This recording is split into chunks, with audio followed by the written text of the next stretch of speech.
ایک ہی کہتی ہیں کہ میرا نکاح ہو گیا ہے لیکن میرے والدین نے منع کیا ہوا ہے کہ میرے ہسبینڈ سے آپ بات نہیں کریں گے، یعنی اپنے ہسبینڈ سے تم بات نہیں کرو گی، اور وہ بات کرنا چاہتے ہیں، کیا حکم شرع ہوگا؟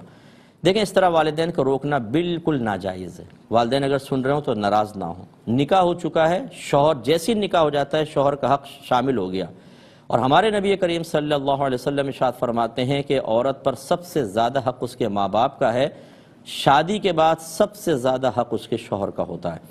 اب اگر آپ ان کو روک رہے ہیں تو آپ شوہر کا حق سلب کر رہے ہیں۔ کس لیے روک رہے ہیں؟ کرنے دے باتیں ان کو، رخصتی سے پہلے وہ میاں بیوی ہیں، وہ میاں بیوی والی باتیں بھی کر سکتے ہیں، اپنے جذبات اپنی فیلنگ شیئر کر سکتے ہیں۔ یہ اس طرح کا روکنا بالکل بیجا ہوگا۔ یہ وہی لوگ ہوتے ہیں جن بیچاروں کو شریعت بالکل پتہ نہیں ہوتی، لیکن وہ تقوی کا ایک برقع اوڑا ہوتا ہے، اپنے آپ کو ظاہر کر رہے ہوتے ہیں ہم بہت بڑے متقی ہیں، حالانکہ تقوی کا تعلق شریعت پر چلنے سے ہے، شریعت کی مخالفت کرنے سے نہیں ہے۔ جو شریعت کی مخالفت کر رہا ہو وہ صاحب تقوی نہیں ہوتا، اور ہم سمجھتے ہیں ہم صاحب تقوی ہیں۔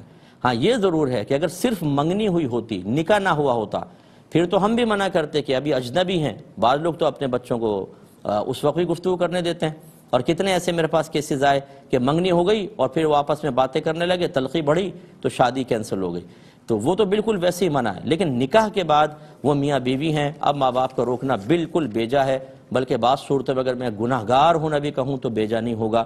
اس لیے اگر ایسے کوئی والدین مجھے سن رہے ہیں تو وہ بچی کو پہلے کچھ لیمیٹیشنز دے دیں کہ بیٹا اتنی دیر بات کرنی ہے، بس زیادہ نہیں کرنا۔ اس طرح لڑکے والے بچے کو کریں کہ چلو زیادہ وہ نہ کریں، وہ بھی کسی صحیح مصلحت کی بنا پر، ورنہ شریعت بالکل منع نہیں کرتی۔ نکاح کے بعد تو ان کا آپس میں جسمانی تعلق قائم کرنا جائز ہو گیا، چاہے جائے کہ باتیں کرنا، تو ان چیزوں کا ذرا توجہ رکھیے۔